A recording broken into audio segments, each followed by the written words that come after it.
Resident certificate, character certificate, income certificate, unmarried certificate অনলাইনের মাধ্যমে পাওয়া যাবে। যে কোনো দুটো প্রুফ অ্যাড করতে হবে, যে কোনো কম্পিউটারে নিজের মোবাইলে। সেই সার্টিফিকেট কতদিন ভ্যালিড? 6 মাস চলবে। বাংলা সহায়তা কেন্দ্র যাবতীয় সুবিধা পাওয়া যায় এখানে। এই মুহূর্তে আমরা উপস্থিত রয়েছি কালিয়াচক 1 ব্লকের সিলামপুর 2 গ্রাম পঞ্চায়েতে। অনলাইন হতে চলেছে রেসিডেন্ট সার্টিফিকেট এবং আমরা জানার চেষ্টা করব কি কি ডকুমেন্ট লাগতে পারে, কিভাবে তার অ্যাপ্লাই হবে।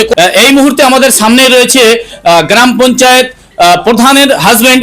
এই যে অনলাইন সিস্টেম চলে আসলো, মমতা সরকার চাইছে এখন ডিজিটাল যুগ, বাড়িতে বসে সমস্ত পাবলিক যেন পরিষেবা পায়, সেই জন্য এই ব্যবস্থা নিয়েছে। আর ওই অঞ্চলে বা কোনো মেম্বারের বাড়িতে বারবার ঘুরতে হবে না, বা এমার্জেন্সি দরকার পড়লে দুদিন ওয়েট করতে হবে। বিশেষ সমস্যা থাকে আমাদের পাবলিকের, যে অনলাইনের দোকানে যেতে গেলে হয়তো টাকার সম্মুখীন হতে হয়।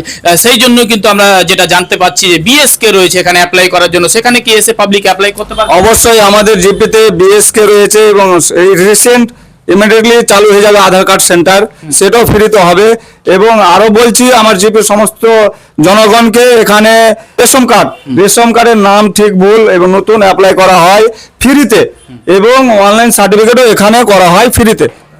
এটার জন্য যেটা ইনফরমেশন দিলেন প্রধান সাহেবের হাজবেন্ড, অনলাইনের যে কোনো সমস্যা আপনার যদি থাকে তাহলে কিন্তু আপনি পঞ্চায়েতে এসে বিএসকে তে যোগাযোগ করতে পারেন। জমির কাজে আরআই সাহেব আমাদের একটা বসবে রিসেন্টলি, জন্য বিল্ডিং হচ্ছে, জমির সমস্ত তথ্য এখান থেকে পাবে।